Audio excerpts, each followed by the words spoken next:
newly appointed technical advisor to Reggae Boyz coach Steve McLaren, admitting that the Reggae Boyz have a serious midfield problem heading into the final round of World Cup qualifying.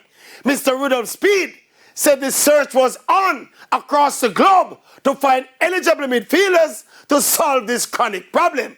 But he said, as a last resort, there is another way the Reggae Boyz can play.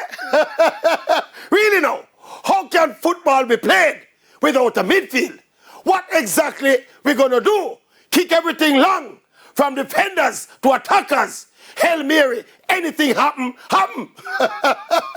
But even if the plan is to officially bypass the midfield, who we gonna beat with that kind of outdated kick and run foolishness? Who we gonna beat? Trinidad, Curacao, or even Bermuda? Eh? You hear me?